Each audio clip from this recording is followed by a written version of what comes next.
Okay, today we're gonna have a new interview with Isaac. Uh, the first time I met Isaac, he doesn't know, but the first time I met you, I see you, it was a fig performance. Yeah, it was the first time I saw you, I remember that. And you were very nice with your audience, with your public. Yeah. So yeah, it's just a small anecdote. I didn't know that. Yeah. Yeah, you don't know. Wow. Okay. And okay, Do you remember which show it was? it was a long time ago. When was it? Oh, it was at the just before you move. At It was at Red Room? no, before. Before? Oh, oldie goodie. Yeah, that's what. At that bar. Okay. Yeah. I was only in one show there, I think. It was just so, it must have been that one. It The was last one, I think. in November or something? Yes. 2000. I think it was the last one before 17. you move. Yeah. To the place. Yeah. That was when, that was my first show. It was the first show. Yeah. Oh, really? Okay. I didn't know. Okay. That was my first improv show. Yeah. I was so nervous. So big news. Yeah. Actually, I remember that one pretty well because it was the first. Other shows since then, I've mostly forgotten. There are shows that I completely forgotten that I even did, but that one, I remember. Okay. Cool. Okay. You were there. Yeah. It was the first time I saw you. And then how long was it until we actually started talking? When did we actually meet each other? I think the first time was at language coffee. Yeah, I think so. Yeah. That makes sense. Yeah. Okay. So it was just for for you to know, but I think we can start now. I first apologize for my English. It won't be perfect, but it's okay. I will add some subtitles. Okay, first, hi Isaac, can you tell me about you? Okay, tell you about myself. Yeah. God, this is just start with the hardest question. Okay. Hi, I'm Isaac. I am from. I could start with basic information Sure. I guess. I'm from Seattle, in the U.S. I was born there. I grew up there, and I didn't make it out of there until I finished college. Actually, I went to UW, University of Washington, and I think I can tell you that I don't know my blood type, but I'm an introvert. My Myers-Briggs type indicator is INFP, and I think too much. Okay, you said ANFP? INFP. What is it? Okay, so there's, do you know the Myers-Briggs? There's 16 different Yes. personalities, and INFP people, they tend to, their nickname on that free website that everybody uses is the mediator. So they tend to want everybody to get along and really try to create harmony in relationships. Oh, okay. Did you make that test recently? No, I've taken it a few times over the years. The first time I took it was in college, actually. I took a class as a freshman where they were trying to help us figure out what we were going to do with our lives, which is kind of cool. Yeah, and it's funny, at the time, actually, I remember the result was INTP, meaning I was more on the thinking side of things, valuing logic, and rationality instead of emotion. But then since then, I took the test several times, years after that, and I kept getting INFP, and I think it's really that my personality changed since my time in college, partly as just in the process of kind of learning who I was. I think a big part of growing up for me was getting in touch with my emotions more. Okay. Oh, okay, but that's interesting. That means your personality can change. Okay. Yeah, Okay. I guess you could say it didn't you could say it changed. You could also say it didn't change, but part of it was being suppressed. Hmm. Okay. Okay, we're gonna come back to this later. Okay. Why do you choose to come to Taiwan? Okay, so after college, I started learning Chinese, and that was a decision that I made when I kind of thought about what I was going to do with my life. I majored in computer science, but I wanted to be the rebel. I didn't want to be the guy who gets a job right after college and just works at a software company. But I didn't know what I wanted to do. Okay, I guess I should say I knew I wanted to travel around the world. So yeah, and I thought, okay, like I think I just said, like, one day I was like, okay, I'm gonna graduate from college. What am I gonna do? And the first thing that came to my mind was learn Chinese. It was just kind of his voice was like, learn Chinese. But just like that? Yeah, kind of like that. It was just like, you want to learn Chinese? And I was like, oh, okay. That seemed right. It just kind of felt right. When the idea popped into my head, it felt right. I guess you could say it was an intuition. Okay. And then, and then I went to China to learn Chinese, but it didn't, things never go the way you expect. It didn't work out the way I was expecting. And, but in the process, I wound up in Taiwan for a couple weeks, and Taiwan really made an impression on me. Something about it.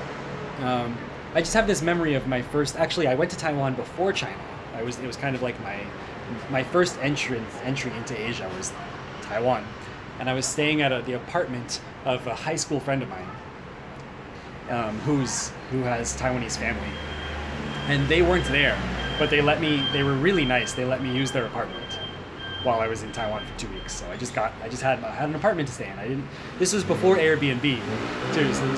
So I didn't, I would have had to stay in a hotel or a backpacking hostel otherwise, I guess. So I had this apartment, and I remember waking up the first night. I get there in the apartment, and I crash, and I'm totally jet lagged, and I think I fell asleep at like 8 p.m. And I woke up around 4 a.m. to the sound of motorcycles outside, right outside the window. And I had never heard that sound before, because where I'm from, Seattle, nobody rides a motorcycle, unless you're like in a biker gang or something, right? So this sound of motorcycles, like just bearing down the street, and the smell of the smoke coming into the window, like the room was filled with like exhaust. That's what it smelled like. And just like the smell coming from the furniture in the apartment and the humidity of the air and all this stuff, somehow like it was this moment that felt at once like very, very strange, but also there's something kind of familiar about it. And I don't know why or what or how else to put it, but it set the stage, it kind of set the tone for just kind of having this feeling in Taiwan of, I guess it was kind of like the place where I discovered what it almost felt like I found part of myself. I don't know how else to put it. Oh, okay. So you came here before going to China? Yeah. Okay. So it was very different, I guess. Very different. Yeah. China was interesting too. And I spent 9 months in China. Okay, time. whoa, a big time. Yeah. And then afterwards my big dreams, I guess I had imagined that I would like master Chinese in a year and like also have a band, because at the time I was in a band in college in Seattle, and I thought my bandmates were going to come with me to China. That was like the original, wishful thinking plan. And I thought we were just going to like kind of tour around China and then tour around the world and just like live that, band traveler lifestyle. It didn't happen that way. And after 9 months, I kind of had enough. I was like, okay, well, so much for that. I'm still, I was still in the same place that I started. My Chinese hadn't gotten that much better. And it just sort of felt like I just didn't. I wasn't where I wanted to be. So I went back to the U.S. I went ostensibly like in theory I went to earn some money so that I could keep traveling beyond where I'd been before. But and I thought I was going to stay back in the U.S. for a year, and then enough time to save up enough money to kind of keep going a little bit. Go to maybe, I don't know, somewhere in the Middle East, maybe somewhere in Europe. I had no idea, or maybe just somewhere else in China. But I ended up staying in the U.S. for another 5 years, and during that time, a lot of things changed. I kind of somehow the idea of Taiwan just kind of kept coming back to me, as the idea of going back to China. You just spent 2 weeks Yeah. at the time. Yeah, I had been in Taiwan for 2 weeks and in China for 9 months, but in my consciousness, Taiwan kept getting bigger and bigger. Whoa. So the first time you learned Chinese was in China? Yeah, I'd done a little bit on my own before that, in the year before I went, but that was where I took classes for the first time, and the last time actually. Oh, okay. Then you continue to learn by yourself? Yeah. So after I came back to the U.S. from China, I tried to continue learning by myself.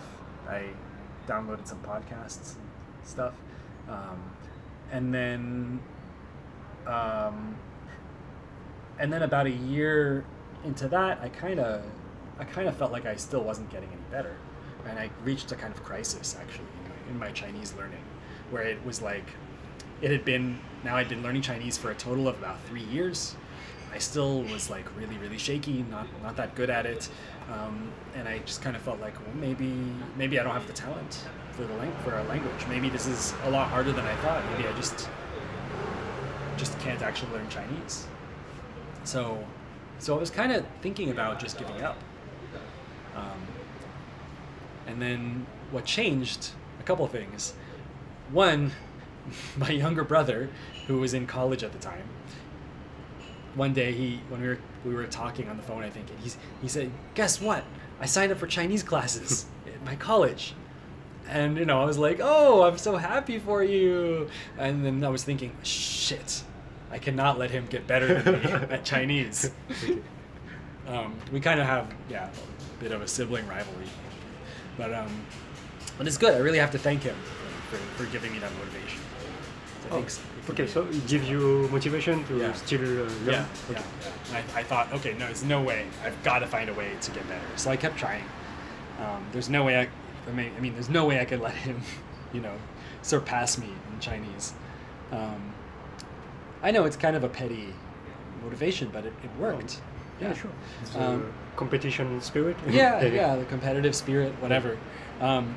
And then I had this kind of shift in my thinking at one point where I found a blog by this guy, an American who learned Japanese actually, and he did it in a really unique way. He created a completely Japanese environment. He kind of turned his life into the life of a Japanese speaker while still living in the States. So he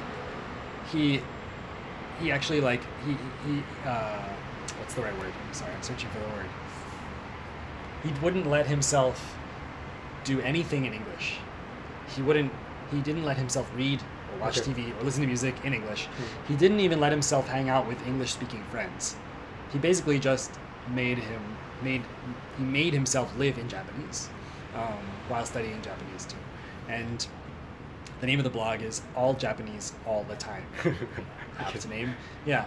And the part of this blog that really inspired me actually was not that. It was that he changed the way I thought about the problem of learning a language. I had been thinking the problem of learning a language is that learning a language is hard.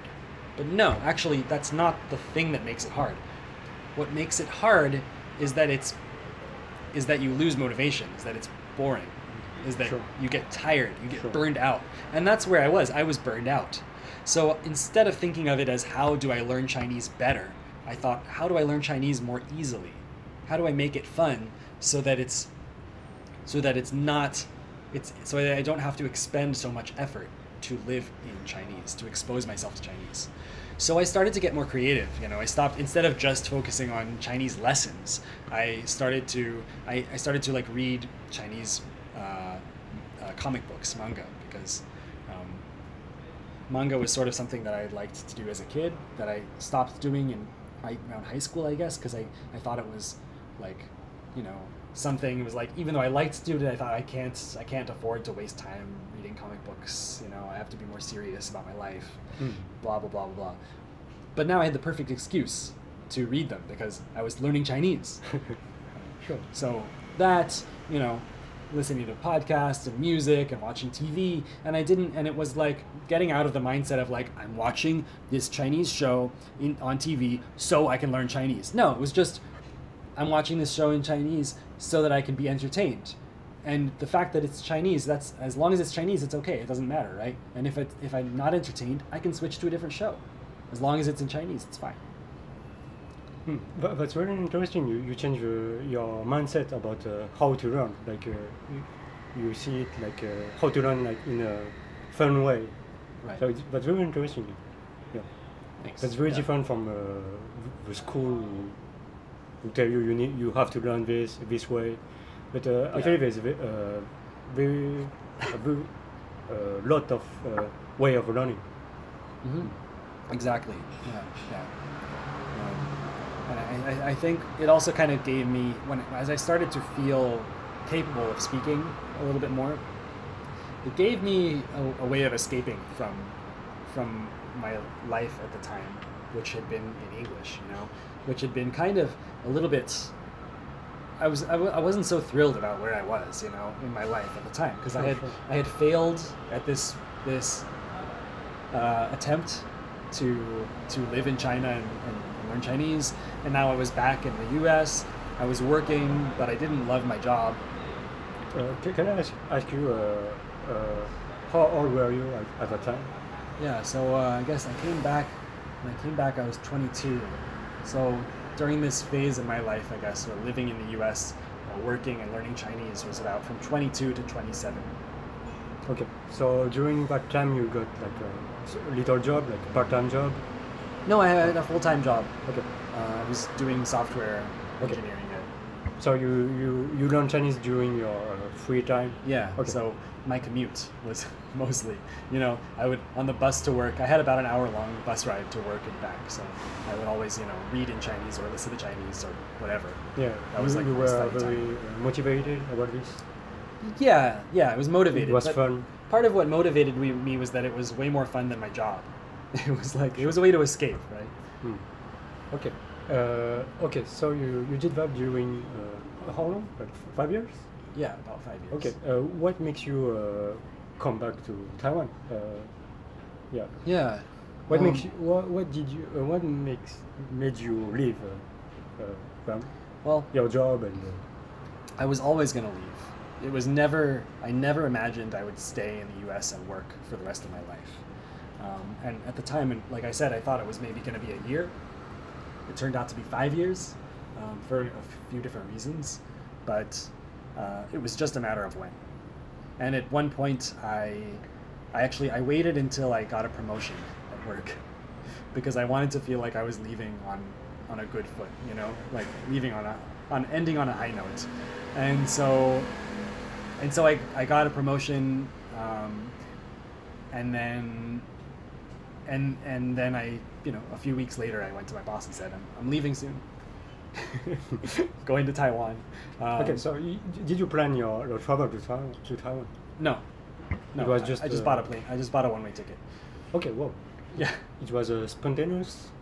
Well, I guess, okay, so I had been thinking about it for a long time. So it wasn't spontaneous in that sense. I think at first I thought maybe I would, like I told you, I thought maybe I would go somewhere else. I'd go back to China. I don't know. I think I decided I'd go to Taiwan around maybe 2 years before I actually went.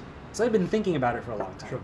But I didn't and I don't know if this was a little bit on purpose, I just didn't really think about the details of what I was going to do. All I really wanted to do was go and then decide. Cool. I wanted to have the experience again, I think. Okay. Yeah. When you arrived in Taiwan Yeah. the second time, how did you feel? Part of it was amazing. It was wonderful. It was like I really felt like I'm where I'm supposed to be. I remember some of the early days of just arriving and feeling like completely disoriented, like untethered, like I don't have a job, nobody here knows me, I have no idea what I'm doing. This is really exciting. But then also there was a lot of fear. This also quickly turned into panic. I had the idea actually that I did kind of have an idea that coming into Taiwan, I thought I was going to have a stand in a night market. I wanted to make some food to I saw the guy like at the grill with the big spatula like turning the fried rice on the grill, and I thought, okay, I want to be that guy. I like to cook, and actually, other than learning Chinese, cooking was kind of the thing that kept me sane. Like when I was working in the U.S., I would really look forward to getting off work, studying Chinese, or not studying, but listening to Chinese, practicing Chinese on the bus ride home, and then getting home and cooking something. And so I love to cook, so I thought maybe that's what I would do when I get to Taiwan. Okay. Yeah. Okay. Okay, we're gonna come back on that question. Now, what? How do you feel about Taiwan? What do you like in Taiwan? Oh, gosh, I like a lot of things. I really like the life here. I mean, I like living here. I like the pace of life. In general, like the energy level here is in terms of like it's a lot more compared to say Seattle. I feel like there's a lot more of a sense of I don't know how to put this. It's more relaxed. There's a lot lower level of suspicion here among people, in the sense that walking down the street, like you don't feel this same like hyper awareness that I feel in the States. Sure. Yeah. Represent in France. Yeah. Okay. Yeah. And so for me, that just lets me kind of settle more living here. I feel way more settled living here than I ever did living in the States, and that lets me kind of, I think, be just more comfortable in my own skin in a way, so to speak. Yeah, got it. Yeah. You feel more secure, so more relaxed. So Yeah. it's more easy to be yourself. Yeah. I mean, I could talk about a lot of other details, more seemingly superficial things, but that are also important. Like I like that Taipei is a pretty big city. It's a metropolis, but it's also relatively compact. It's easy to get around. I don't have to have a car, which is a goal that I've always had. I'm never wanting to own a car. It's just easy to kind of not have all those trappings that are like unnecessary things in life. You don't need to have a big house. You don't need to have a car. You don't need to have fancy this and that. Like you can just do what you like to do. At least that's my experience of it. Okay.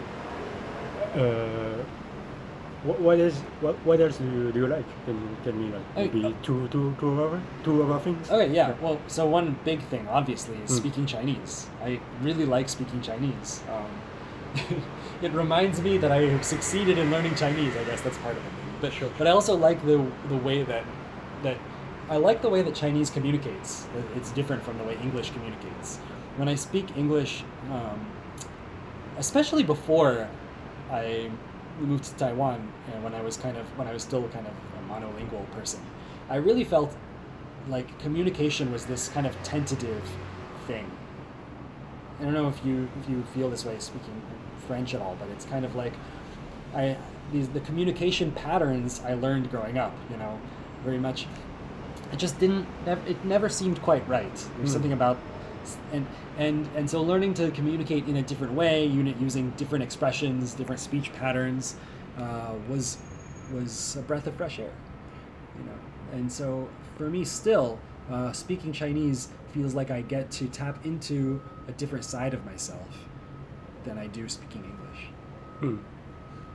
Yeah. But it's interesting. I think when you speak another language, you feel kind of a new personality. Yeah. But it's quite interesting. Like we already talked about this. Like I said, like when I speak French, I feel it's more neutral. Like English, I think it's more maybe dynamics, like more louder. Right. And Chinese in Taiwan more cute, something like that. Right. Do you feel? What do you feel about this? I think it's, speaking of which, I think for instance, I feel like it's easier to be playful speaking Chinese. You know, like I can, like, for instance, well, I don't know. I know, there are a lot more exclamations in Chinese about things. You know, like you could say like, 好无聊，这么麻烦, or like, you know, 哇，好有趣哦，太棒了. These sort of things, like there's a lot of stuff that it feels really natural to say. But if you say the equivalent in English, it's just like bizarre. And so. Yeah, you have a lot of particles at the end of a sentence or at the beginning. Yeah. So it's just a different expressive palette. Yeah. You know. It makes it like more interesting because you can change, and also it depends on your mood. Mm-hmm. Like for French, if you want to express something, you don't have a special particles to add at the end. Right. It just depends on how you say it. Right. Yeah. Okay. Okay. So the main point you like about Taiwan is that you can speak like a lot Chinese. What else do you like? What is what? What else do you like? What else do I like? Okay, you want me to just list off? Just another one, a main one. Oh gosh. Okay. I'll try to make it a good one. Okay. Well, I mean, this is something that I guess I like. I don't know how incidental it is or not, but there's a community here of improvisers that I somehow ended up being a part of. Yeah, that's where I met you. Yeah. I saw you for right. first time. And so, and improv has become like, in only the last 3 years, it's become an important part of my life. And I don't know. I mean, I guess maybe I might have wound up doing improv if I had lived in another country too, but it just so happened that I found it here. Can you first explain what is improvisation? Yeah. So to me, improv. Well, so the common definition of improv you hear is that it's acting or a theater without a script, right? So you could think of it as a kind of performance. It's improvised performance, theater performance. But to me, it's sort of it's more about the practice than about the performance. What I like about it is playing games or practicing or creating things, telling stories with other people in this kind of collaborative way. And it has a way of kind of, like, I like that in improv there's this idea of the kind of rule. The one rule of improv is yes and, right? Basically, whatever anyone else says or whatever you say, you support it. Everything is supported, so there's no such thing as a mistake. So you discovered improvisation when you came in Taiwan? Yeah. So what improvisation gave you? It helps you to develop yourself? Or? Yeah, a lot of that. When I first started going, I was so nervous, and it really helped me face that, right? What was I nervous about? Well, for me, and I think everybody who does improv is nervous about something a little bit different, because everyone is a little different. But for me, I was, the first thing that came up was being really afraid to say something that would offend someone, because we're making things up so much, on the spot. We don't have time to think about it beforehand, and so whatever comes out of your mouth, you don't really have that much control over. And and I was afraid that I would say something that would hurt someone else. And so, and in fact, that happened. Well, really? yeah. So my worst fears came true. I think it was my second time. I said something. So one of the guys on the improv group, he was actually the one who was teaching us that early on.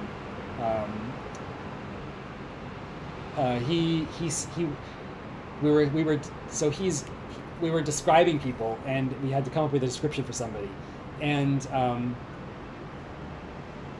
I said a guy who's bald, and so the thing about this guy is he's missing a lot of hair, like he's missing some hair, right? Not a lot of hair, sorry. Anyway, so I was totally, you know, I was mortified that I had like just said, and as soon as I said it, a guy who's bald, I was like just watching him for a reaction. I was expecting him to like, you know, to get embarrassed, maybe get angry, but he didn't. He actually just like, well, he didn't react at all, and I think, and I mean, I don't know if he noticed, or I don't know if he connected it with himself. Maybe he did. I was afraid he would think I was making fun of him, but nothing happened. And so that experience and a lot of other experiences later on like that have kind of helped me just get used to accepting that sometimes you say embarrassing things and it's okay. You won't be ostracized for it. You know, it won't be the end of the world. Nothing terrible will happen. I think it looks like it helps you to dare much to do things. You have more guts to do things. Yeah, definitely.